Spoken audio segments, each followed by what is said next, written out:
Hi, we're here today with our first class in our series of introductory instructional videos on our YouTube channel. So welcome to Primitive Quilts and Projects. This is our classroom slash conference room, but it'll work for these purposes. We're going to use a pattern out of our spring issue 2015, and the project is This Is How We Roll. It's on page 1819, designed by Michelle Joyner of Fat Quarters Quilt Shop. Not a really technically difficult quilt to do, and we chose it for its repetition and use of a bunch of very basic techniques that we can use for our beginner quilting class here. So let's get on with introducing the students and having a good old-fashioned fabric show and tell. Okay, first up, our first student is Leah Williamson, and she'll just take a second to tell you about her quilting experience so far. I am a beginner. I've never quilted, but I do know how to sew, so I'm just excited to learn. Okay, very good. And next up is Kristen Gaston. And by the way, both of these lovely ladies work in our offices here, so we're real excited. Kristen, what's your experience level? I've made a couple of quilts before, but nothing super difficult. I really like to just take chunks of fabric and sew them together until they look like a quilt and then quilt it. So this is my first time actually following a real pattern. Excellent. Okay, so show us your fabric. Do you know what it was called, or why did you choose it? This is Kansas Travels line Paisley Park, and I just love the colors. That's beautiful. Can you get a close-up, Brandon? I the love colors. Very good.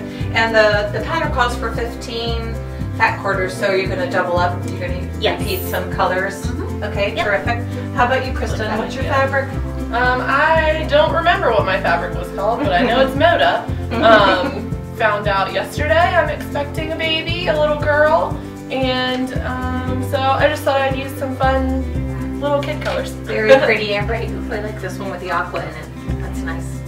Okay, terrific. Well, we're going to start off first by arranging the fabrics and steam pressing them a little bit. So let's get our stuff set up, and we can show a little about pressing and setting everything up. Okay, so looking ahead in the pattern, there's some terms that I thought might be helpful for everybody to know so that I don't get the whole deer in the headlight look. So first off, a couple of general terms that you'll see a lot in fabric. In your patterns is WOF or LOF, and they stand for width of fabric or length of fabric. So unless it says otherwise, you're cutting with the fabric, that type of thing. And what we look at is the selvages. So with your selvages at the bottom and your fold at the top, this is your width of fabric. So when you go to cut, you're going to be cutting your strips and things with the fabric. Usually length of fabric is reserved for if you want to cut really long strips for your outer borders and you don't want to have to piece those together. You'll be cutting this way, so the length of the fabric that you cut. So that you think of yardage. So if you bought 2.5 yards of fabric, your length of fabric is 2.5 yards. Okay, and generally the width of fabric in today's cotton quilting world is, they say, 44/45 inches wide. So that's what they mean. Those are the differences between width and length of fabric. Also in this pattern, you're going to be seeing RST, which means right sides together. So you have a right side and a wrong side to your fabric. When it says right sides together, you put your two objects together so that whenever you make your seam, you can open it up and you have both the pretty things looking at you.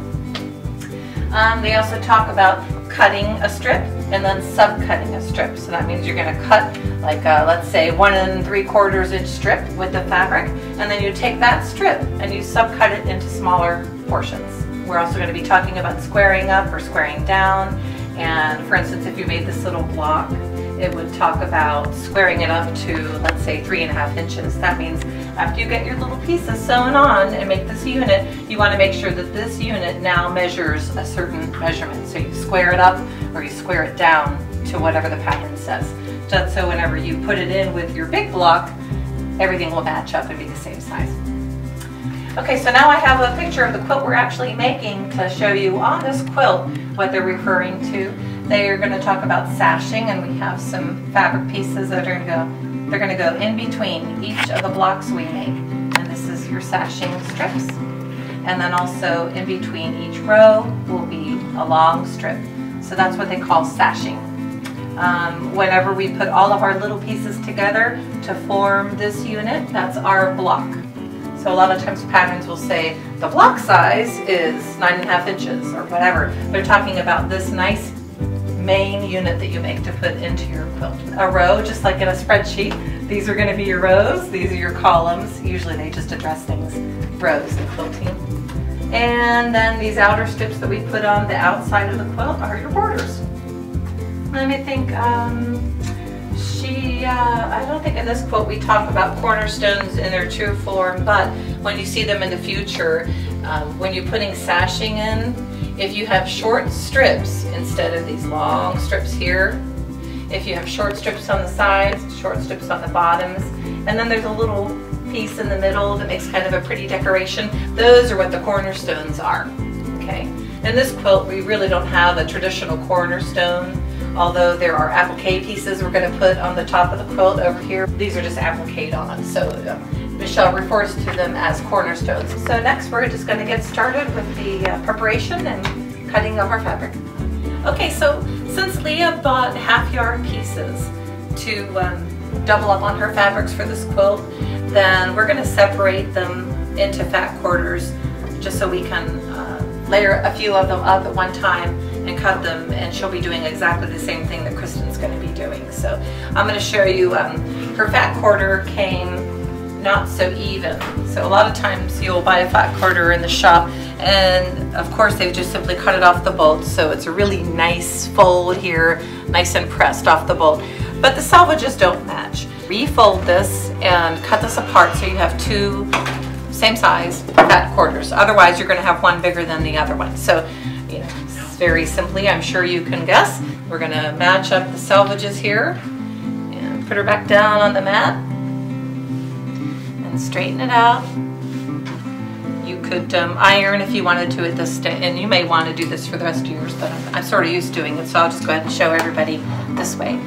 And I'm going to slide this right over to the very edge,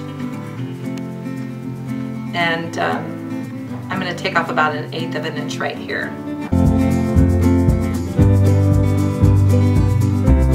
Now, what my mom always taught me is keep holding onto this ruler, and you pull the fabric away from the ruler. That way, if you haven't made a clean cut all the way through, you still have your ruler in place where you want to make the cut. And that'll be going on throughout the whole quilt when you do all your cutting.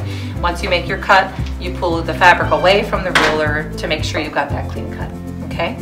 And so now you have two fat quarters. So we're going to be needing to press these and everything after you get everything all cut apart. If you want to do another one, see if there's any tips and tricks I can give you while you're figuring this out.